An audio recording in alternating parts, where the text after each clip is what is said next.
PCE-Works, a team of longtime PC Engine and Turbo Duo fans, are back again to give us another collection of highly detailed reproductions for the system.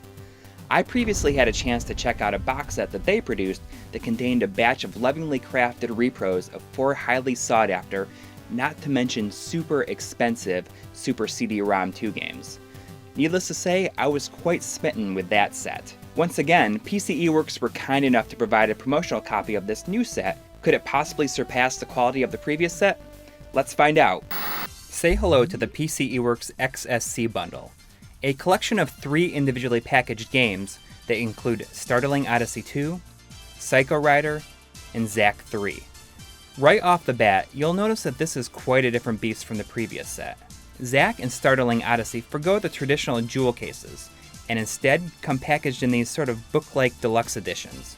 Before you unwrap them, you'll notice these full-size description cards that span the entire back and much of the front. Remove them and you'll be faced with their true form, for better or worse.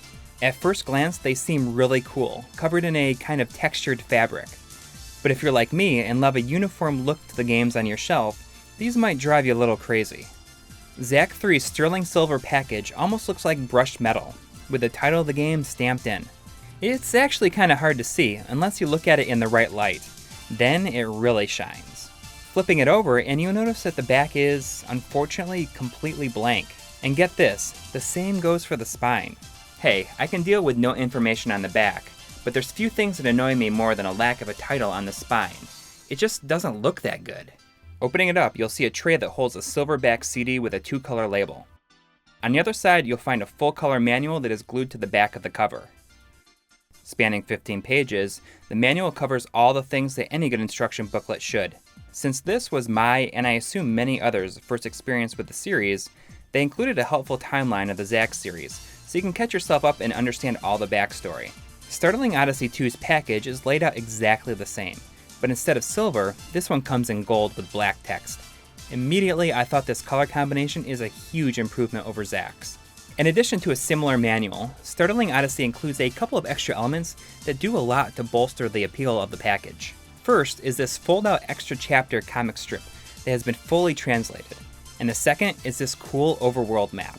Flip that over and you have a weapon, armor, and equipment list. Does anyone ever use these things? Well, at least I never did. Overall, I can appreciate what PCE-Works was trying to do with the special edition stylings of these 2 games, but it wasn't as much of a hit for me as I wanted them to be. I might be in the minority here, but give me regular old jewel cases any day.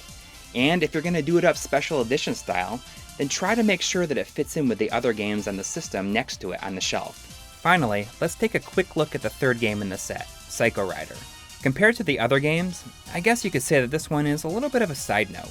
Despite that, I was immediately relieved to find that this one comes in a traditional jewel case, complete with spine card. The items inside the package are a bit more minimalistic as well. There's no instruction manual. Instead, you get a cardstock with the cover art on one side, and a description and controller setup diagram on the other. Like I said, this one is definitely a bit more bare bones than the 2 deluxe editions, but honestly, I find the traditional package and layout vastly superior. It's not a hit against the others, it's just my personal preference really.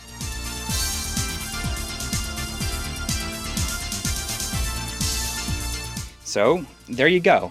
A bit of a mixed bag overall with the packaging this time. But what about the games themselves? Well, before I get into that, I would be remiss if I didn't address the controversy surrounding this release. It's been publicized on various forums that PCE-Works did not ask the creators of the fan translations used in Zac III and Startling Odyssey II for the permission to use them on this reproduction. Their names are included in the game and in the manual, but naturally the creative talent behind these translations were very upset with this turn of events. Thankfully, it seems as though the involved parties are trying to work things out now. This might upset you or it might not, but based on the people that a set like this is aimed at, I feel that it's important for it to be out in the open and included in the discussion.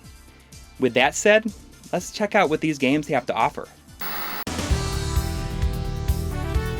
Developed by Microcabin, who isn't really famous for anything here in the West, Zac III: The Eternal Recurrence was released in 1994. The story opens with a king and princess being murdered by a group of powerful demons.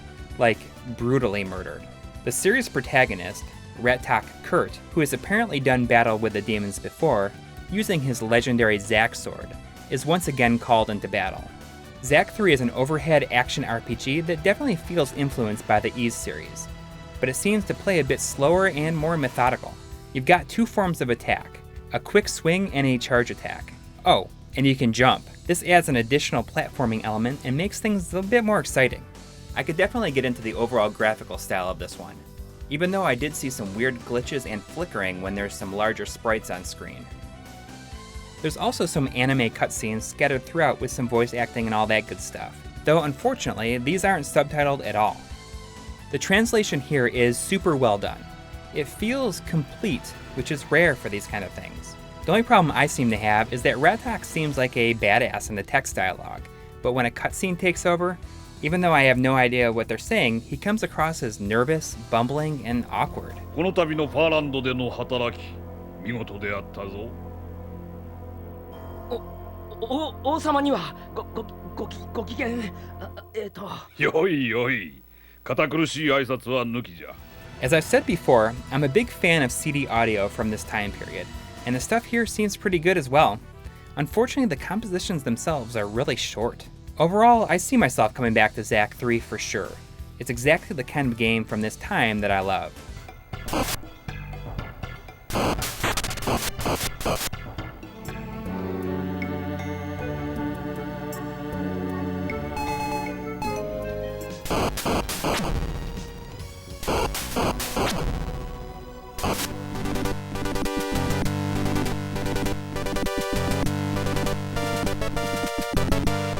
Startling Odyssey II is from Japanese developer Rayforce, which, again, isn't known for much on this side of the world. It's a traditional random battle style RPG that we don't really see that much anymore. Apparently, Startling Odyssey II is the middle chapter of a trilogy that progressed backwards. Basically, you could experience the story chronologically if you started with Part 3 and progressed backwards. The story opens with a mad scientist awakening some sort of dragon deep inside the Earth. You control a group of knights that are sent to investigate. The overall look is of the super deformed variety, and I love it. There's also an abundance of anime cutscenes as well as voice acting. I didn't make it all that far into this one, but I enjoyed the feel of it for sure. You could say here that the low point is how bare bones the translation seems. It feels like a fairly literal translation across the board, with no real personality injected at all. But one way to look at this is that it's fairly on par with the translations from this time period.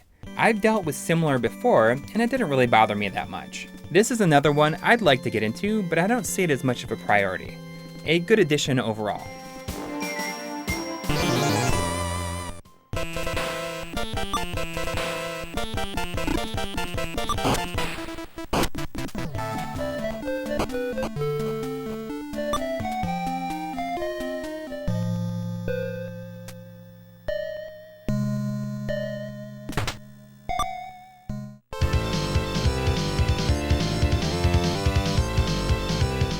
Cycho Rider, the third and final game in this set, is a style of shooter called a caravan shooter. If you're not familiar with this style of game, it goes like this. You have 2 minutes to accumulate as high of a score as possible over the course of one single level. That's it. The quicker you defeat enemies, the quicker additional ones will appear. So it's all about knowing the fastest way to clear the screen. You stockpile power-ups to boost the damage of your two main weapons, a spread shot and a beam of pure energy. It's all meant to be very simple, but there is a nuance to it that lends itself to being very fun. 2 minutes is a short enough time that you'll have no problem starting over if you mess something up. And you will. Oh yes, you will. I've honestly never played a caravan shooter before, but let me tell you, this was the highlight of the set for me. I spent a good 3 hours in one sitting to see how high I could get my score. I put more time into this dinky 2-minute shooter than either of these huge RPGs.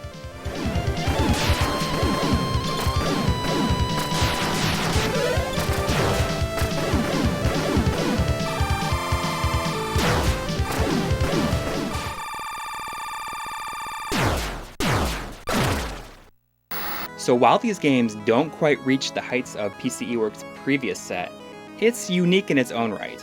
I did appreciate the selection of games this time around. I mean, it's cool being able to check out RPGs I've never even heard of. And I am officially a fan of caravan shooters now, and will absolutely be experimenting with other games in that genre. The only real downfall of this group of games is, unfortunately, the deluxe packaging that didn't do much for me. I do appreciate the effort though. I mean, you could tell they wanted to create something unique. But I hope they go back to traditional style with their next release.